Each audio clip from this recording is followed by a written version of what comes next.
ఆ విత్తనాల వల్ల నష్టం జరిగింది, విత్తనాలు మొలకెత్తలేదు లేదా ఆశించిన దిగుబడి ఇవ్వలేదు, నష్టపరిహారం పొందాలి అంటే కన్జ్యూమర్ ఫోరంకి వెళ్ళి కేసు వేయాల్సి ఉంటుంది.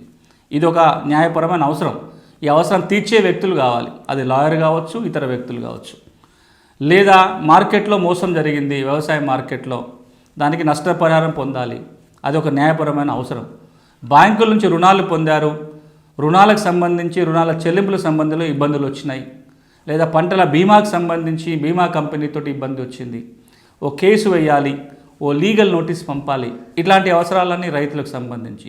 భూ వివాదం ఉంది, రికార్డులో పొరపాట్లు జరిగినాయో, గెట్టు తగాదా ఉంది, లేదా పక్క వ్యక్తితోటి భూమి వివాదం ఏర్పడింది, యాజమాన్య హక్కుల వివాదాలు ఏర్పడినాయి, వాటి పరిష్కారానికి రెవెన్యూ కోర్టుకో సివిల్ కోర్టుకో వెళ్ళాలి, సహాయం కావాలి, ఇలాంటి న్యాయ సేవలు అందించే వాళ్ళు కావాలి.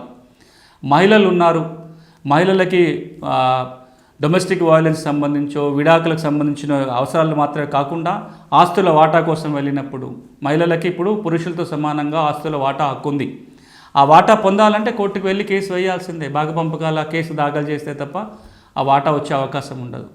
ఇది మహిళల విషయానికి వచ్చినట్లయితే అట్లా మనము ఏ వర్గాన్ని తీసుకున్నా పల్లెల్లో ఈ రోజున ఆ పల్లె ప్రజలు చట్టాలు తెలుసుకోవాల్సిన అవసరము, వస్తున్న సమస్యలకి పరిష్కారం కోసం కోర్టులని ఇతర వ్యవస్థలని ఆశ్రయించాల్సిన అవసరం, అలా వెళ్ళాల్సి వచ్చినప్పుడు న్యాయ సలహాలు, లాయర్లు, కోర్టు ఫీజులు చెల్లించాల్సిన అవసరం కూడా ఏర్పడుతుంది. మరి ఇది పల్లెల్లో ఎక్కువ ప్రజానీకం ఇవన్నీ పెట్టుకోలేరు.